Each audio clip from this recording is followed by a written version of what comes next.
Vamos para a mensagem? Está preparado para receber uma palavra abençoada do Senhor aqui nessa noite? Sim ou não? Diz para mim. Em nome de Jesus, você vai receber, porque não sou eu que garanto isso, é a própria palavra de Deus. A palavra de Deus, ela é suficiente para mim, ela é suficiente para nós. Você crê nisso? Nós não precisamos de mais nada. Ela foi ministrada, ela é suficiente para nós. E eu quero trazer para você essa ministração da palavra. Olha só, o tema de hoje, eu quero falar para você o seguinte: depois da Páscoa vem a nova aliança. Embora eu ficaria feliz da vida se muitos que estão nos assistindo hoje viessem para a nova aliança, seria muito bom. E você que está aqui conosco, você que é o nosso convidado que está aqui no santuário, ficasse aqui também com a gente. Eu não estou me referindo exatamente à nossa denominação, ao nome que nós recebemos do Senhor para sermos chamados de igreja local. Nós somos a Igreja Batista Nova Aliança, inspirada, claro, nos textos bíblicos. E nós queremos que, na verdade, nós saiamos um pouquinho dessa nomenclatura que rege, que garante o nosso CNPJ, e voltemos agora para a nomenclatura bíblica. Nomenclatura esta que foi inventada, foi declarada no Novo Testamento pela primeira vez, nada mais, nada menos, pelos lábios do nosso Salvador, o Senhor Jesus Cristo. Ele disse para nós, se você quiser abrir a tua Bíblia aí, ou me acompanhar na leitura no telão, no seu aplicativo, como queira, no versículo 20 do capítulo 22 de Lucas, está escrito da seguinte maneira, na versão que eu tenho aqui portando no meu aplicativo, diz-nos o seguinte, no versículo 20, capítulo 22 de Lucas: da mesma forma, depois da ceia, tomou o cálice, dizendo: este cálice é a nova aliança no meu sangue.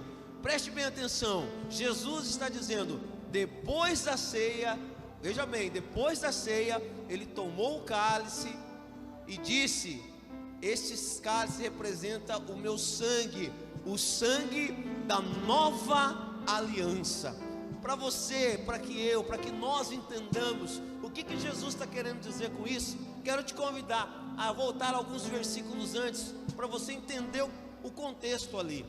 Volte para o versículo 14 agora comigo, e leia o que nos diz as Escrituras. Diz-nos o seguinte, no versículo 14: quando chegou a hora, versículo 13, eles saíram e encontraram tudo como Jesus lhes tinha dito. Então prepararam a Páscoa. Versículo 13, eles saíram e viram e encontraram tudo como Jesus lhes havia dito, e então prepararam a Páscoa. Preste atenção nessa ênfase. A Páscoa é que estava sendo vivida ali naquele momento. Versículo 14: quando chegou a hora, então, Jesus e os seus apóstolos reclinaram-se à mesa, e disse-lhes então Jesus: desejei ansiosamente comer esta Páscoa com vocês, antes de sofrer. Versículo 16: pois eu digo, eu não vou comer mais dela novamente, até que se cumpra o reino de Deus.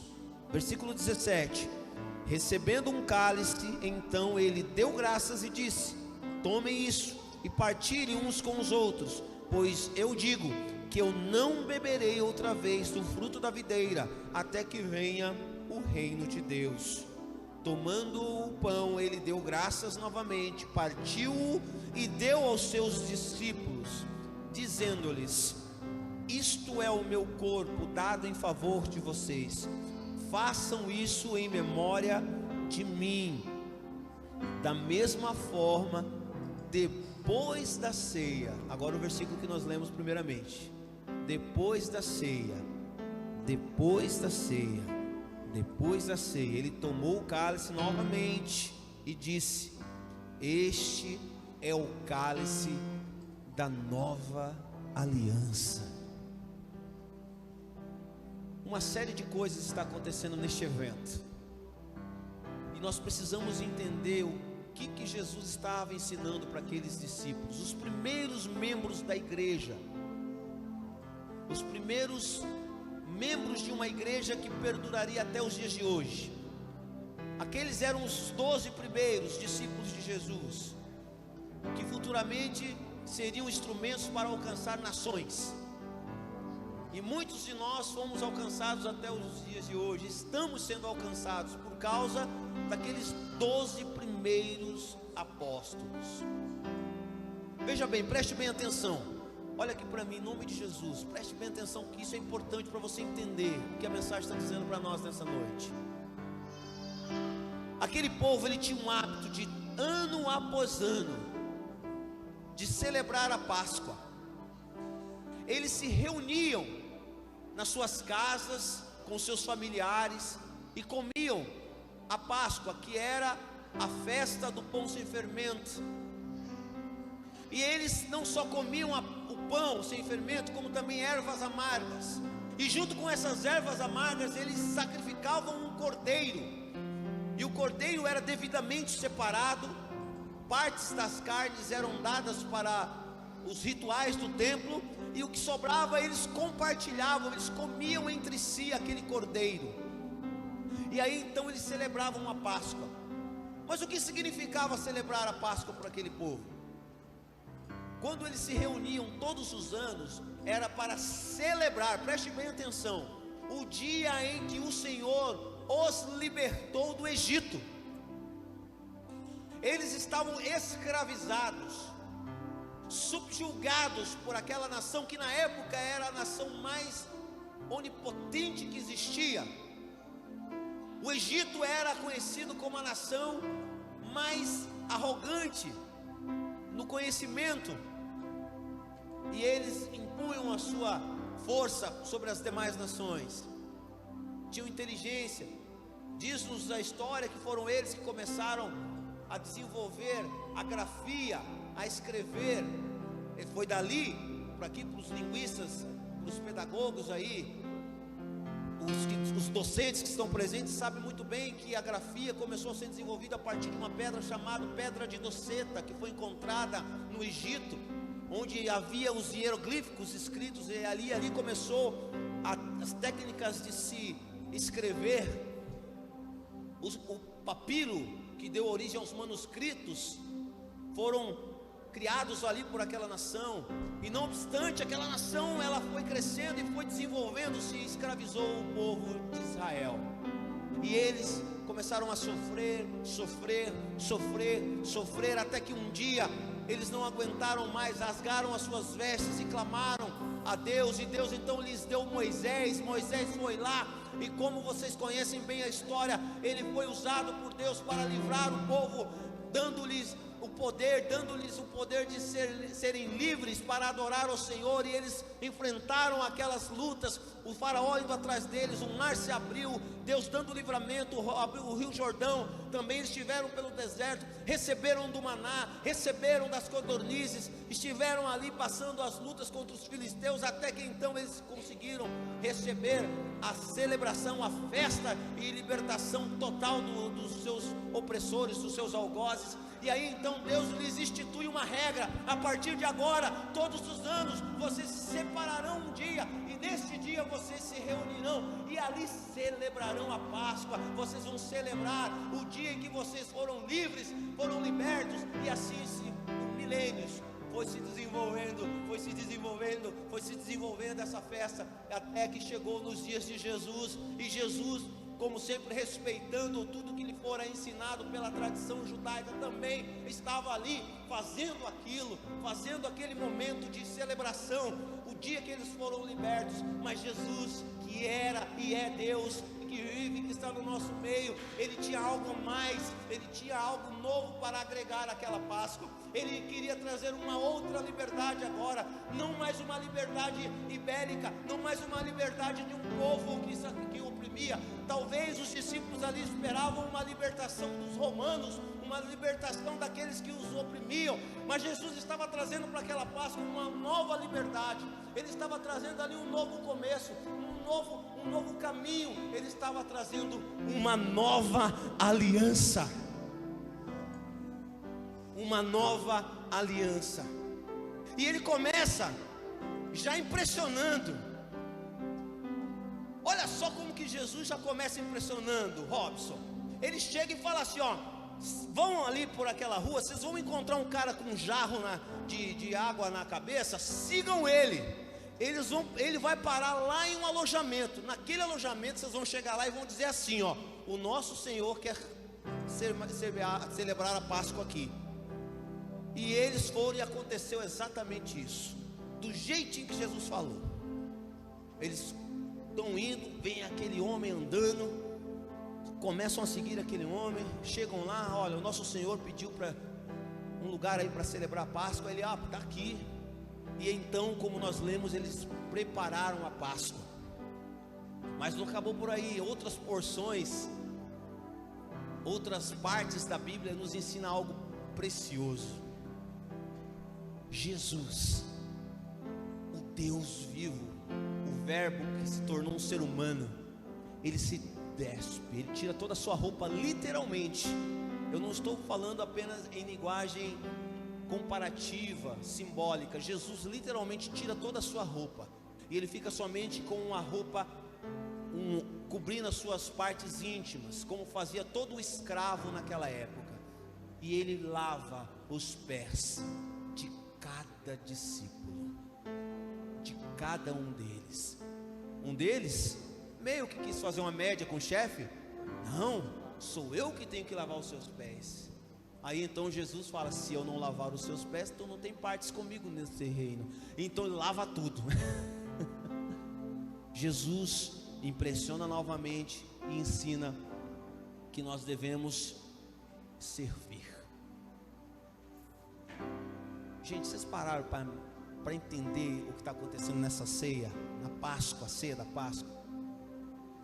Nada mais, nada menos que o Criador do universo, o Deus vivo, o Todo-Poderoso, aquele que, sendo aquele que criou todo o universo, misteriosamente, todo o poderoso, resolveu flutuar no ventre de uma mulher.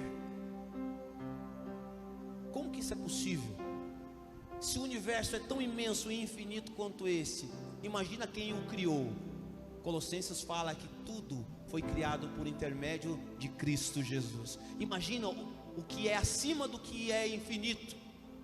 Estava dentro de um ventre, nasce dali, cresce, se submete às leis naturais. E aquele que poderia ser e era, mas sabia a sua hora, fazer todas as coisas acontecerem do jeito que queria, ele se despe de vergonha e se ajoelha diante da criatura. O Criador se ajoelha diante da criatura. Ele ensina uma das maiores lições que até hoje nós temos dificuldade de aprender, que é aquele que quiser ser o maior, que sirva os outros. Você não tem noção do quanto esse gesto no mundo espiritual é uma bomba. Quando você serve alguém, quando você diz: eu estou cheio de problemas, estou cheio de coisas para resolver aqui da minha vida, mas eu deixo de lado agora os meus problemas e vou servir aquele que precisa mais do que eu nesse momento. Jesus dá uma lição. Aí ele recebe todos aqueles discípulos de novo, e ele coloca eles naquela mesa, e eles estão ali naquele momento, talvez esperando que Jesus conte mais alguma coisa, fale mais alguma coisa, diz uma outra porção, que o apóstolo a quem Jesus amava, o apóstolo amado, ele se curva no peito de Jesus, e ali está. Eu fico imaginando aquela conversa. Não é numa mesa como essa, como Leonardo da Vinci pintou uma mesa em que eles estavam sentados em cadeiras. Aquilo ali já é uma pintura renascentista, já toda voltada para os dias de hoje. Mas a mesa daquela época, ela era no chão, ela tinha mais ou menos essa altura aqui. Eles ficavam de joelhos, sentados um do lado do outro. Ali ao lado daquela mesa, talvez eles estivessem olhando um para a cara do outro. O que ele vai falar, o que ele vai dizer, o que ele vai ensinar. E então Jesus começa a falar coisas profundas, e ele vai e nos ensina de novo, ensina aquelas pessoas mais uma vez. Ele fala com propriedade de que algo novo precisa acontecer. E ele vem e diz o seguinte: olha, eu ansiei de todo o meu coração comer essa ceia com vocês hoje, antes que eu sofra, antes que eu venha a passar pelo que vou passar. Eu ansiava por esse momento. Como que isso é possível, gente? Uma pessoa que sabia que nas próximas horas o que lhe restaria era a cruz, era a morte. Na verdade, talvez Jesus já estivesse sentindo o cheiro da morte por ali, porque Judas, aquele a quem seria possuído por Satanás para entregá-lo, já estava com certeza com seu coração inclinado, e Jesus tudo sabia. Mas ele não está ali excluindo, pelo contrário, ele inclui Judas naquela mesa. Meu Deus, o traidor estava à mesa e ele ali lava os pés do traidor. E aquele Jesus então está ali e diz o seguinte: eu queria, como eu queria, ansiei por esta ceia, por essa Páscoa, por essa refeição com vocês. Sabe por quê? Porque a próxima vez que eu vou comer dessa ceia, dessa Páscoa, só vai ser no meu reino, quando eu voltar. Aqueles discípulos talvez estivessem pensando que seria nos próximos dias, mas Jesus fala: vai ser na próxima vez que eu voltar. Ele pega o cálice também, toma e mostra para os discípulos, fala: esse cálice também, eu só vou tomar do vinho de novo quando eu voltar com vocês. Mas enquanto isso, preste atenção aqui agora, igreja, em nome de Jesus. Jesus vai deixando algumas pistas e algumas ordens. Jesus diz o seguinte: enquanto vocês esperam eu voltar para nós termos essa Páscoa, essa ceia de novo, vocês façam isso em memória de mim. Todo mundo pensa que o memória de mim é apenas esse ato de pegarmos o pão, distribuirmos entre nós, pegarmos o vinho, distribuirmos entre nós. Isso aqui simboliza o que Jesus pediu. Mas preste atenção que aqui que está o pulo do gato. A Páscoa, a ceia, aquilo que fazemos regularmente aqui, significa muito mais. O fazer em memória dele significa muito mais do que apenas esse simbolismo. Não estou desdenhando disso, pelo amor de Deus, não pense isso. Isso aqui é importante. Mas quando Jesus diz, como nós acabamos de ler, faça isso em memória de mim, ele está se referindo, sabe ao quê? A lavar os pés uns dos outros, a esperar que ele venha, a proclamá-lo enquanto ele ainda não vem. É uma série de coisas, de gatilhos de memória que estão sendo usados ali.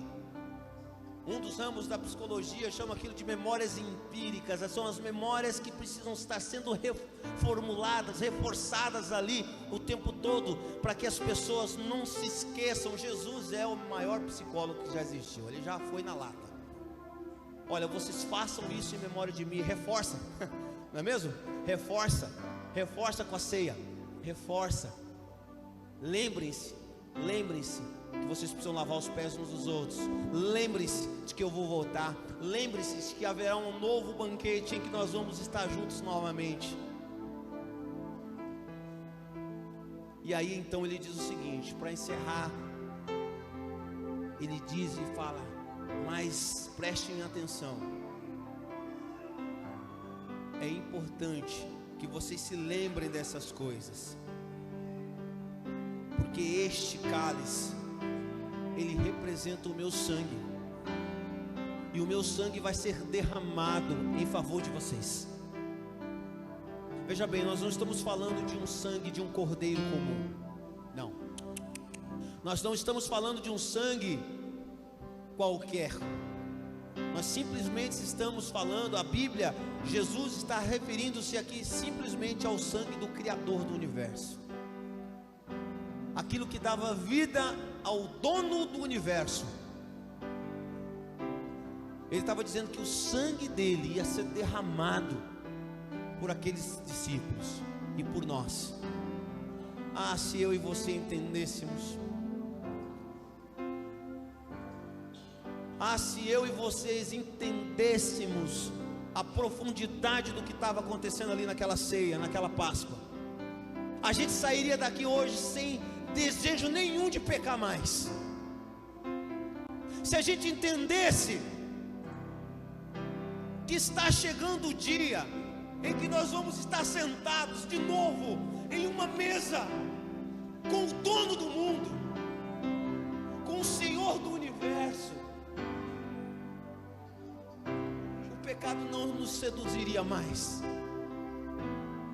Se nós entendêssemos que Ele nos amou primeiro, se nós entendêssemos que não existe nada nesse mundo que possa suprir o que Ele pode suprir, se nós entendêssemos que não é coach, que não é empreendedorismo, que não é palavras de efeito, que não é palavras de psicologia, que não é palavras, que não é o meu time de futebol ser campeão, que não é o meu diploma, o meu MBA, que não é a minha pós-graduação, que não é o meu doutorado, o meu mestrado. Todas essas coisas são importantes, mas são transitórias, vão findar-se, vão acabar-se. Mas se eu entendesse que sentar à mesa com o Senhor da glória é para todos sempre, eu sairia daqui hoje mergulhado na nova aliança. Se eu conseguisse vencer aquilo que me impede,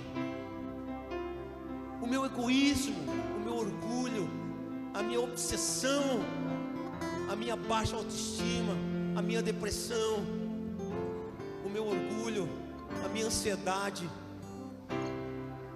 se eu pudesse vencê-los essa noite, se você pudesse, nós sairíamos daqui na nova aliança, mas a nova aliança de Cristo, porque Ele nos chamou para uma nova aliança. Nessa aliança não existe mais superiores, não existe mais, como Ele mesmo diz, versículo à frente, depois na sua casa, no mesmo capítulo, se você quiser ler, 2 discípulos vão chegar para Ele e vão falar assim: Senhor, já que o Senhor está falando de reino, quando chegar esse reino aí, me coloca à sua direita e o meu irmão à sua esquerda. Jesus vai ensinar de novo, vai falar: não, vocês não estão entendendo, o reino que eu estou falando não tem dessas coisas. O reino de Deus é diferente. O reino de vocês tem aí os reis, os governadores, não é?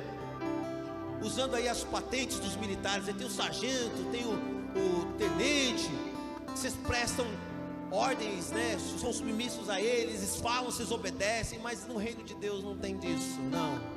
No reino de Deus é assim, ó, aquele que quiser ser o maior, ele vai ter que servir os outros. Sabe por que Jesus está falando? Porque eu, sendo o Senhor de vocês, estou servindo. Aprendam. Se nós soubéssemos disso, se nós conseguíssemos entender essa noite que a nova aliança não é um nome apenas de uma igreja.